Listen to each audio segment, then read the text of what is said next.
dragons. A not so uncommon sight in the Legend of Zelda series. While some iterations of them have been less than friendly, they are more often than not portrayed as holy keepers of knowledge or guardians of the realm. Regardless of their alignment, these deities have graced the lands of Hyrule with their presence for an untold number of millennia. Breath of the Wild's many contributions to the series are vast in variety, and among them, it introduced to us the appearance of a new type of dragon, the Servants of the Springs. These majestic creatures passively roam both the land and the skies of Hyrule, never showing any sign of hostility. Soaring elegantly through the air, we have never once stopped ourselves and really questioned their existence, their true existence. Questions like, where did they come from?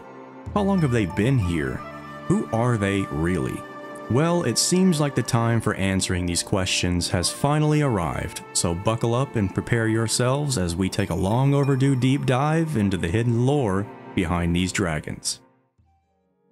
Now, before I continue, I would like to let everyone know that this video will be heavily spoiling major parts of Tears of the Kingdom's story.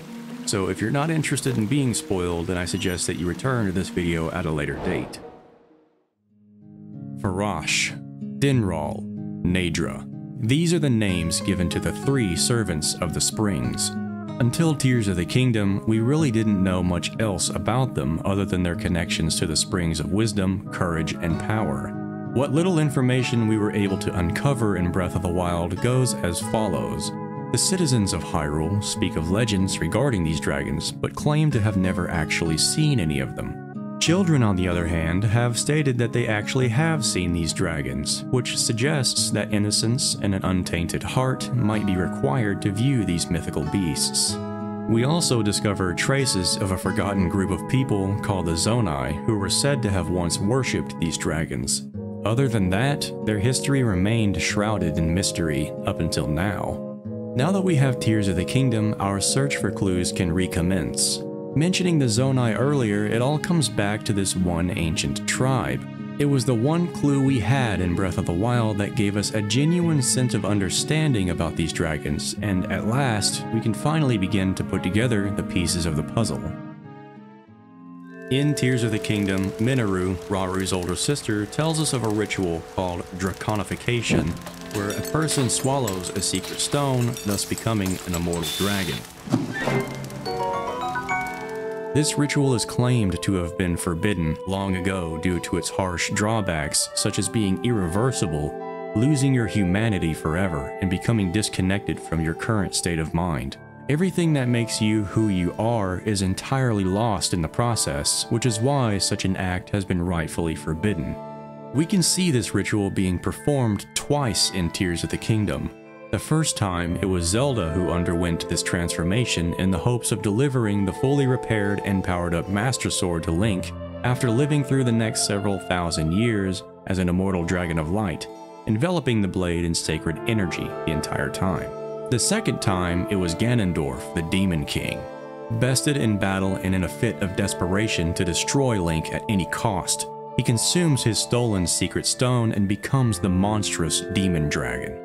Zelda, in her draconic form, rushes to catch her falling knight. Together, they take a final stand against the primordial evil. Now hold on just a minute.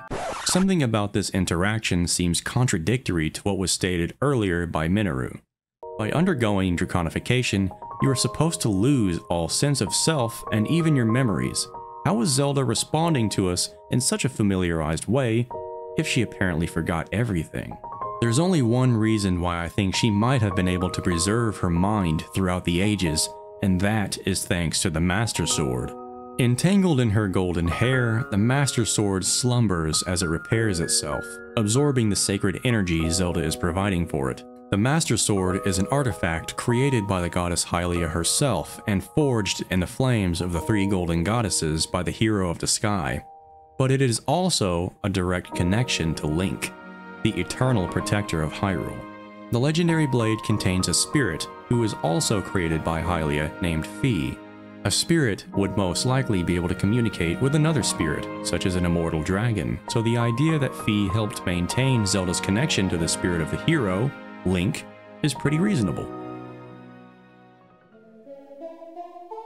Now that we have seen Draconification in action and what the results of such an act produces, the biggest question that a lot of people are now probably asking themselves might be, what about the Servants of the Springs?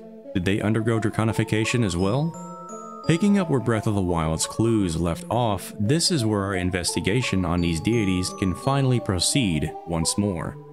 There are several important details we must take into consideration in order to properly analyze this situation.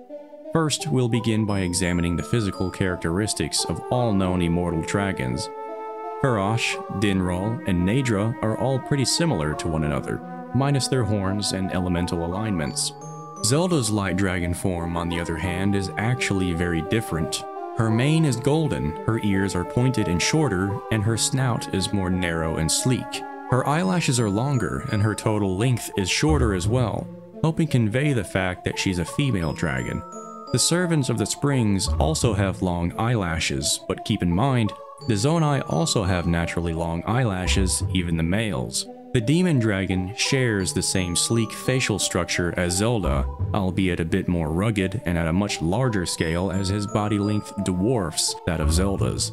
Having a burning crimson red mane and a boar-like snout, we now have enough evidence here that suggests the physical appearance of these dragons are heavily influenced by the essence of their former selves. Re-examining the Servants of the Springs, we now notice how their facial structure, their ears, and their hair are all identical. White manes with colored undersides, long ears, and the most important of all, a goat-like face. On page 158 of the book Creating a Champion, one of the developer notes on the concept behind the creation of these dragons states, and I quote, "I played around with a number of ideas that would be recognizable as a dragon, but also different from what you would expect. So I made the face and body mammalian like a dog or a goat." A goat-like face, huh? Sounds familiar. Now all that's left is to connect the dots. White hair with colored undersides? Zonai. Long, floppy ears? Zonai. A goat-shaped facial structure? Zonai yet again. It seems that these ancient Servants of the Springs were at one point in time, in fact, a member of the zonai. The term Servants of the Springs that I've been using this whole time is also featured on that very same page in Creating a Champion. One final detail I'd like to point out before we continue is the shape of the ears of these dragons. They are long and floppy like I have previously stated, but what kind of other significance could we possibly ascertain from this? Judging from the appearance of both Rauru and Minoru, we have an important visual comparison between the differences of male and female zonai. Which one of these two do you think has floppier ears? That's right, Rauru does. This one small detail might also help confirm the fact that these Servants of the Springs were once male zonai. This is interesting for one very important reason, and that reason is the existence of the very clothing that these deities may have once worn before their Draconification. Hidden throughout the land, the player can unearth articles of zonai-inspired clothing, each one representing one of the Servants of the Springs. I say inspired because they aren't actually what these dragons wore while in their zonai form. No, these outfits were faithfully recreated by the Hylians who worshipped them. Their description states that these were once worn during ancient rituals, and that they were woven using elementally infused material. The incredibly precise design work that went into the recreation of these outfits suggests to me that the design itself was indeed originally worn by the Servants of the Springs. Knowing that Hylians once considered the zonai to be among the level of gods when they first descended upon the land from the heavens, it wouldn't surprise me in the least if they recreated the clothing of the beings they saw as gods in order to properly show respect for them and honor their existence. Another point of discussion could be made on the intended gender of the wearer of these outfits. All three of these outfits seem to have been designed for a male warrior to wear, which adds credit to the theory that the three servants were all male zonai. The clothing's ability to enhance one's strength while experiencing certain weather conditions suggests that these were made not only for rituals, but for possibly even combat as well. Any further speculation on these outfits is going to end up being just that, pure speculation, so I'll go ahead and move along as I really don't think it's best to elaborate on data that just simply isn't there. What at first seemed to be graceful spirits roaming the skies of Hyrule has now been revealed to be much more than just simple guardians. In order to prolong their faithful duties to these springs, they threw their lives away and underwent Draconification to ensure that they would be watched over for the rest of eternity. Some people might question the fact that we only see 7 secret stones throughout the game, but who's to say that there were only 7 of them? The people of Hyrule seem to know a decent amount of information about them, suggesting that their presence was once large enough to warrant widespread understanding of their function. Ganondorf somehow even knows about Draconification, and not once did he learn of this ritual from listening in on anyone's conversation during the game. He just already knew about it, probably because it was publicly available knowledge. The only way he could have known about this process was because there was a previous instance recorded in somewhat recent history where someone else had performed it. Minoru also states that Draconification is derived from an old story, which backs up the possibility that these events were recorded and passed down through time.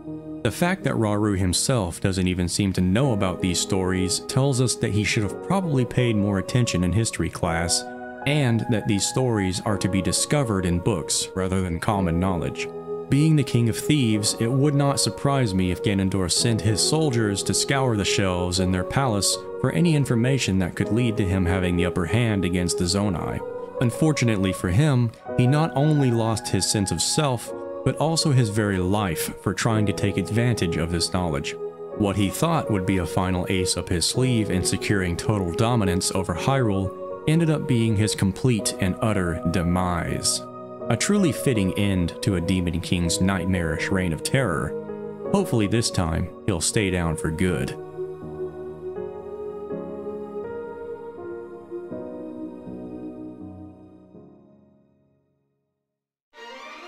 If you enjoyed yourself, there is much more to come in the future, so please subscribe and stick around for another onslaught of Zelda lore from Gossipgeist.